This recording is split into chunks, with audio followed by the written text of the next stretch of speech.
መሬት የግለሰብ እንዲሆን በሚቻልበት ሁኔታ ላይ ውይይት መደረጉን ሰምተናል። መሬት በተገቢው መንገድ ካልተያዘ ለግጭትና ለሌሎች ጉዳዮች በር ስለሚከፍት የመሬት ጉዳዮችን ብቻ የሚመለከት ራሱን የቻለ ተቋም እንዲቋቋም ምክረ ሀሳብ መቅረቡም ታውቋል። በሌላ በኩል ደግሞ በሪል ስቴት ዘርፍ የቤት ገዢዎችን ዋስትና የሚያረጋግጥ አዲስ ስምምነት መፈረሙ ይፋ ተደረገ። ከዚህ ጎን ለጎን ከህዝብ ብር በመሰብሰብ ያጭበረበሩ ቤት ገንቢዎች ክስ እንደተመሰረተባቸው መንግስት አስታውቋል። የመሬት ፖሊሲ የሪል ስቴት ቤቶች የንግድና ሌሎች አዳዲስ መረጃዎችን አንድ በአንድ ወደ እናንተ እናደርሳለን። እስከ መጨረሻው አብራችሁን ቆዩ። በሪል ስቴት ዘርፍ የቤት ገዢዎችን ዋስትና የሚያረጋግጥ አዲስ ስምምነት መፈረሙ ይፋ ተደረገ። ከዚህ ጎን ለጎን ከህዝብ ብር በመሰብሰብ ያጭበረበሩ ቤት ገንቢዎች ክስ እንደተመሰረተባቸው መንግስት አስታውቋል። የቤት ገዢውን መብት ለማስጠበቅና የሪል ስቴት ዘርፉን ገጽታ ለመገንባት የኢትዮጵያ ሪል ስቴት አልሚዎች ማህበርና የአዲስ አበባ ንግድ ዘርፍ ማህበር ምክር ቤት በቅንጅት ለመስራት መፈራረማቸው ታውቋል። የገዢውን መብት ለማስጠበቅ እንዲሁም በታማኝነትና በግልጽነት ለማገልገል በቅንጅት ለመስራት ያለመ የሁለትዮሽ የቃል ኪዳን ሰነድ ተፈራርመዋል። የሁለቱ ድርጅቶች በጋራ ለመስራት ያለመ የሁለትዮሽ የቃል ኪዳን ስምምነት የተፈራረሙበት ዋነኛ ዓላማ የቤት ገዢውን መብት ለማስጠበቅና የሪል ስቴት ዘርፉን ገጽታ ለመገንባት እንዲሁም ደግሞ ስነ ምግባር የጎደላቸውን አልሚዎች ከድርጊታቸው እንዲቆጠቡና በኢትዮጵያ ጤናማ የሪል ስቴት ዘርፍ እንዲኖር ለማስቻል ነው። ቃል ኪዳኑ ወደ ስራ እንደገባ የተገለጸ ሲሆን ይህ ስምምነት በመንግስት እውቅና ያለው ስለሆነ በተለየ መልኩ የቤት ፈላጊዎች ከተለያዩ መጭበርበሮች ነፃ የመሆን እድልን የሚያረጋግጥ ነው ተብሏል። ይህም በቤት ሻጭና በገዢ መካከል ያሉትን ችግሮች ለመፍታት የተጠና ስትራቴጂ የሚከተል ሲሆን በተለይ በህገ መንግስቱ የጸደቀውን አዋጅ ወደ ተግባር ለማስገባትና በቀጣይ ይጸድቃል ተብሎ በሚጠበቀው የግልግል ዳኝነት አዋጅ ተግባራዊ የሚሆንበት ስለመሆኑ በቃል ኪዳን ሰነዱ ላይ ተገልጿል። የኢትዮጵያ ሪል ስቴት አልሚዎች ማህበር ፕሬዝዳንት አቶ አለማየሁ ከተማ ሪል ስቴቶች በከተሞች ውስጥ የአገልግሎትና የመሰረተ ልማት እድገቶች የታዩባቸው መሆኑን ጠቅሰው ሰፊ የስራ ዕድሎች መፍጠራቸውንም ገልጸዋል። በዘርፉ በአሉታዊ መልኩ ስሙን የሚያጎድፉ ድርጊቶች በአልሚውም ሆነ በሌሎች አካላት ሲፈጸሙ ይታያል ያሉት ፕሬዝደንቱ ዜጎች ገንዘባቸውን ከከፈሉ በኋላ ቤት የማስተላለፍ ስራ እጅግ በመዘግየቱ ምክንያት የሚፈጠሩ ችግሮች ናቸው ብለዋል።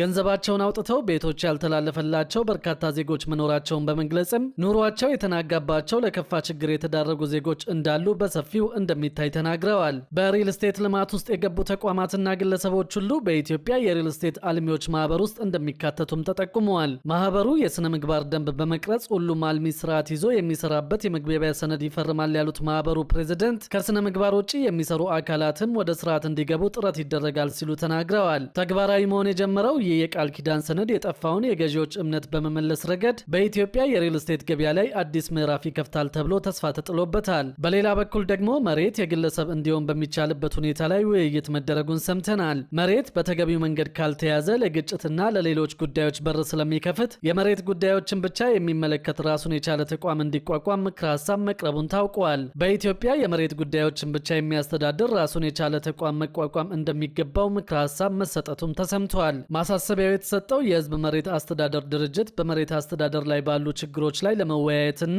የመፍትሄ ሀሳቦችን ለማቅረብ በተካሄደ አውደ ጥናት ላይ ነው። የአዲስ አበባ ዩኒቨርሲቲ የህግ ትምህርት ቤት መምህር ዶክተር መለሰ ዳምጤ እርሻ፣ ከተማ፣ መንገድ፣ ደን፣ ውሃ፣ ሰው፣ እንስሳትና ሁሉም ነገሮች የሚገኙት መሬት ላይ መሆኑን ነገር ግን እነዚህን ሁሉ አካላት የሚገኙበትን ሀብትን በአግባቡ የሚያስተዳድር ተቋም አለመኖሩ አሳሳቢ መሆኑን ገልጸዋል። የመሬት አስተዳደር ቀላል ስራ እንዳልሆነና ሰዎች መሬትን እንዴት ሊያገኙ ሊጠቀሙና እንዴት ሊወሰድባቸው እንደሚችል የሚያመላክት ስርዓት እንደሚያስፈልግ፣ የመሬት ህጎችን እንዴት ማውጣት እንደሚቻልና ሌሎች የተወሳሰቡ ጉዳዮች እንዳሉ አስረድተዋል። መሬት ገለልተኛ የሆነ ተቋም ተቋቁሞለት መሰራት ያለበት ቢሆንም እየተዳደረ ያለው መሬትን ለእርሻ በሚፈልግ ተቋም በመሆኑ ስራውን አስቸጋሪ እያደረገው መሆኑን መሬትና የመሬት ጉዳዮችን የሚያስተዳድር ሚኒስቴር ወይም ተቋም ሊኖር ይገባል ሲሉ አጽንኦት ሰጠውታል። ይህን አይነቱን ተቋም ማቋቋም ከተቻለ ለግብርና፣ ለከተማ ማስፋፊያ እንዲሁም ለኢንዱስትሪ ግንባታ መዋል የሚገባቸው መሬቶች ልየታና አስተዳደርን ወጥ በሆነ ሁኔታ ለማከናወን መሰረት እንደሚሆን ጠቁመዋል። ይህ ባለመሆኑ ግን ምርታማ የሆኑ ለግብርና ስራ መዋል የሚገባቸው መሬቶች ለኢንዱስትሪዎች እንዲውሉ መደረጋቸውን ስለሆነም የተቋም ጉዳይ ትኩረት ተሰጥቶ ሊሰራበት እንደሚገባ አሳስበዋል። የህዝብ መሬት አስተዳደር ድርጅት ዋና ዳይሬክተር አቶ ተክሉ ረጋሳ በበኩላቸው መሬት በብዙ ባለድርሻ አካላት የሚፈለግ ሀብት ስለሆነ የራሱ ተግባርና ስልጣን በተሰጠው አንድ ተቋም መመራት እንዳለበት ገልጸዋል። የመሬት አስተዳደርን የሚመራ ተቋም ራሱን ችሎ ካልተቋቋመና ግልጽና ቀላል መዋቅር ካልተደራጀ በመሬት አጠቃቀም ላይ የሚፈጠሩ ግጭቶች እንደሚቀጥሉ፣ የአየር ንብረት ለውጥ ተጽዕኖና የአካባቢ መበከል እንደሚጨምር ሳይጨምር ለእርሻ አገልግሎት መዋል የሚገባው መሬት ለኢንቨስትመንት እየዋለ የሚቀጥል ከሆነ የምግብ ዋስትና ማረጋገጥ ላይ ተግዳሮት እንደሚኖረው በማስረዳት ተቋሙን ማቋቋም እንደሚገባ ተናግረዋል። ኢትዮጵያ የመሬት ፖሊሲ ሳይኖራት በደፈናው መሬትን ጥቅም ላይ የማዋል አሰራር እንደምትከተል፣ መንግስትም የመሬት አጠቃቀም ምን መሆን እንዳለበት የሚመራበት ፍኖተ ካርታ ባለማዘጋጀቱ ምክንያት ሁሉም እየተነሳ መሬት ላይ የራሱን ስራ ስለሚያከናውን በአካሄዱ ላይ አቅጣጫ የሚሰጥ ሰነድ መኖር አስፈላጊ እንደሆነ ገልጸዋል። ህገ መንግስቱ መሬት የኢትዮጵያ ብሔር ብሔረሰቦችና ህዝቦች የጋራ ሀብት መሆኑንና የኢትዮጵያ አርሶ አደሮች መሬት በነጻ የማግኘትና የመጠቀም መብት ቢያጎናጽፋቸውም መንግስት የፖለቲካ መጠቀሚያ ሲያደርገው እንደሚስተዋልና ማድረግ የሚገባው ግን የዜጎች የኢኮኖሚ መሳሪያ ነው ብለዋል። መሬት በዋናነት በመንግስት እጅ መያዙ የመሬት መበጣጠስ እንዲጨምር እያደረገ እንደሆነ የጠቀሱት ዶክተር መለሰ ሙሉ ለሙሉ ባይሆን እንኳን የግል መሬት ባለቤትነት ሊኖር ይገባል ብለዋል። የማህበራትና የግል መሬት ሊኖር ይገባል ብለውም ቁልፍ የሚባሉ ማለትም የማዕድን ሀብቶች ያሉባቸው መሬቶች ግን በመንግስት እጅ ሊሆኑ እንደሚገባ ሳይጠቅሱ አላለፉም። በሌላ በኩል ደግሞ የአዲስ አበባ ንግድ ቢሮ በብልሹ አሰራር የተሳተፉ 62 አመራሮችና ሰራተኞች ላይ እርምጃ መውሰዱን ገለጸ። በከተማዋ 470 ሺህ ነጋዴዎች እንዳሉና ዘርፍ የቀየሩ ወይም ከንግድ ስርዓቱ የወጡ ነጋዴዎች ቁጥር 10 ሺህ እንደማይሞሉ ተገልጿል። የንግድ ህጉን ተላልፈው ተገኝተዋል ያላቸው ከ24500 በላይ ነጋዴዎች መቅጣቱንም የንግድ ቢሮ አስታውቋል። ቢሮው የ2018 ዓ.ም የዕቅድ አፈጻጸሙን በገመገመበት ወቅት የቢሮ ኃላፊዋ ወይዘሮ ሀቢባ ሲራጅ ነጋዴዎቹን ለቅጣት ያበቃቸው ያለ ንግድ ፍቃድ መነገድ፣ ባልታደሰና በተሰረዘ ንግድ ፍቃድ መነገድ ጭምር መሆኑን ተናግረዋል። የንግድ ህጉን አክብሮ ያለመስራት በዚህ ዓመትም ችግር ሆኖ ቀጥሏል የሚሉት ኃላፊዋ ከተቀጡት ነጋዴዎች አብዛኛዎቹ የፈጠሩትን ችግር እስከሚያስተካክሉ ድረስ የማሸግና ማስጠንቀቂያ የመስጠት ነው። በዚህም ከ24500 በላይ 90 በመቶዎቹ አስተካክለው ወደ ስራ ተመልሰዋል ሲሉ ተናግረዋል። ይሁንና አሁንም ያለ ንግድ ፍቃድ መነገድ፣ ኪሎ ቀንሶ መሸጥ፣ ባዕድ ነገሮችን መቀላቀልና ሌሎችም ችግሮች መቀጠላቸውንና በመጪው ዓመት ለውጥ ለማምጣት እንደሚሰራበት ወይዘሮ ሀቢባ አንስተዋል። በተጨማሪም በአዲስ አበባ የነዳጅ ማደያዎች በሚሸጡት ነዳጅ ላይ በሊትር ቅሸባ በማድረግ በነዳጅ ላይ ሊትር ቀንሰው የሚሸጡ ማደያዎች ተበራክተዋል። በተደረገው የቁጥጥር ስራ 93 ማደያዎች ማስጠንቀቂያ ሲሰጣቸው 3 ማደያዎች ቅሸባን ሲፈጽሙ እጅ ከፍንጅ ተገኝተው ክስ ተመስርቶባቸዋል።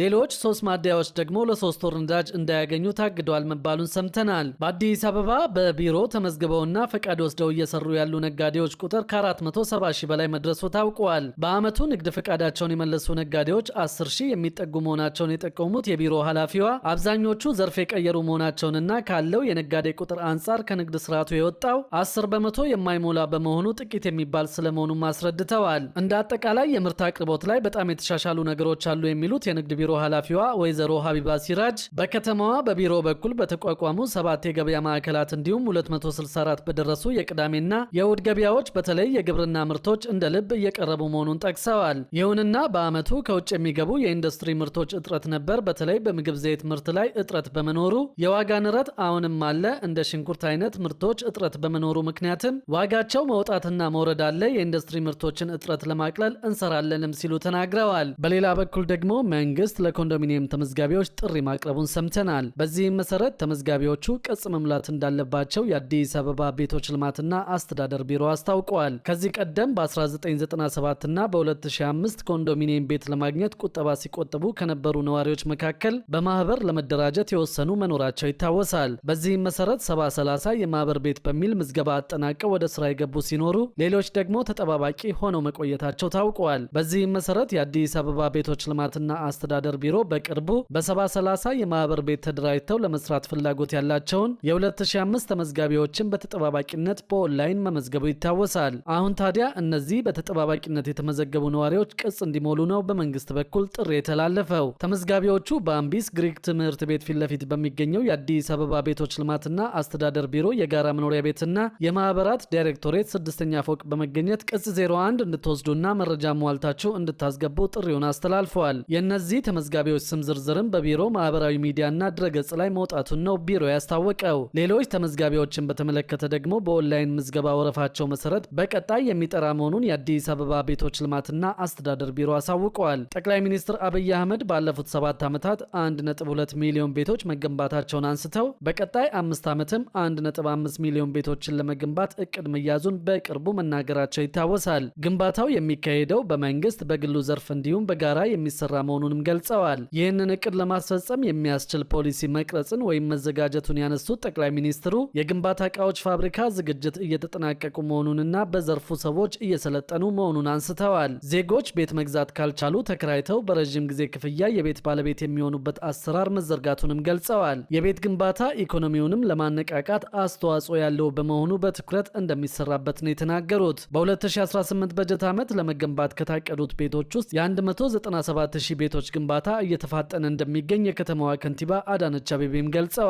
በግንባታ ላይ ካሉ 17 ሳይቶች መካከል በገርጂ፣ በቱሉ ዲምቱ፣ በገላንጉራ፣ በአቃቂ ቃሊቲ ወርቁ ሰፈር እንዲሁም ደግሞ በንፋስ ስልክ ላፍቶ የገበያ ማዕከል እየተገነቡ ያሉትን ቤቶች አፈጻጸም መገምገሙን ጠቁመዋል። ግምገማ የተደረገባቸው ሳይቶች ፕሮጀክቶች ከተጀመሩ እስከ 9 ወር ቢሆናቸውም ቀንና ማታ ያለማቋረጥ በመስራት እጅግ ትጉ በሆኑ ኮንትራክተሮች፣ ማህበራት፣ አማካሪዎች፣ ትጉ አመራሮችና በዘመናዊ ቴክኖሎጂ በመታገዝ በአሁኑ ወቅት አበረታች ደረጃ ላይ መድረሳቸውን ገልጸዋል። በሌላ መረጃ ደግሞ በአዲስ አበባ ህንፃ አስገንቢዎች የሰራተኞችን ደህንነት የሚቆጣጠር ባለሙያ እንዲመድቡ ግዴታ ሊጣልባቸው መሆኑ ታውቋል። በአዲስ አበባ ከተማ ህንፃ የሚያስገነቡ የሰራተኞችን ደህንነትን የሚቆጣጠር ባለሙያ እንዲመድቡ እንደሚገደዱ የከተማዋ የግንባታ ፈቃድና ቁጥጥር ባለስልጣን የገለጸው። የአዲስ አበባ ከተማ አስተዳደር የግንባታ ፈቃድና ቁጥጥር ባለስልጣን ምክትል ዋና ዳይሬክተር ኢንጂነር አበበ እሸቱ እንደገለጹት በስራ ላይ የሚያጋጥምን ሞትን ለመከላከልና የግንባታ ደህንነት መሰረታዊ አስፈላጊነትን ለማረጋገጥ የህንፃ አስገንቢዎች በዘርፉ የሰለጠነ የደህንነት ባለሙያ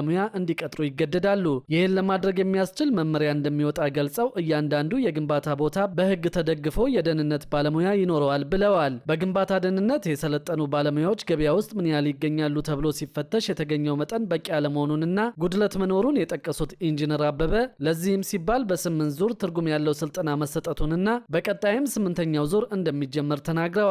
የደህንነት ባለሙያዎችን ማሰማራት መቼ ይጀምራል ተብሎ ጥያቄ የቀረበላቸው ምክትል ዋና ዳይሬክተሩ ጊዜውን ከመግለጽ ተቆጥበዋል። ሆኖም 2000 ባለሙያዎች ከሰለጠኑ በአዲስ አበባ ውስጥ ለሚደረጉ ግንባታዎች በቂ ናቸው ተብሎ ስለሚታሰብ ወደ ህግ ማሻሻል እንደሚገባና ቅጥሩ ጎን ለጎን አብሮ እንደሚሰራ ገልጸዋል። አንድ ህንፃ ሲገነባ ኮንትራክተርና አማካሪ ባለሙያዎች የግድ መኖር አለባቸው። ስለዚህም የደህንነት ባለሙያ ግዴታ ያስፈልጋል ማለት ነው ብለዋል።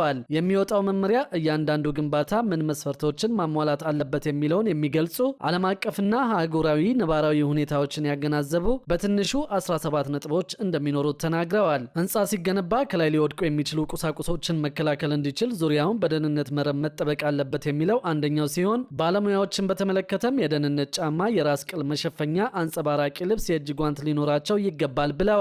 የአንድ ህንፃ ግንባታ እስከሚያልቅ ድረስም ለአሳንሰር ተብለው የሚለዩ ክፍሎች መደፈን አለባቸው ብለው ሰራተኞችን በደህንነት ባለሙያ ስለ ቀን ውሏቸው ማብራሪያ ተሰጧቸው ሊያሟሏቸው የሚገቡ የደህንነት መሳሪያዎችን እንዲጠቀሙ ማረጋገጫ ተሰጧቸው ወደ ስራ እንዲገቡ የሚሉት ተጠቃሽ ነጥቦች መሆናቸውን ገልጸዋል።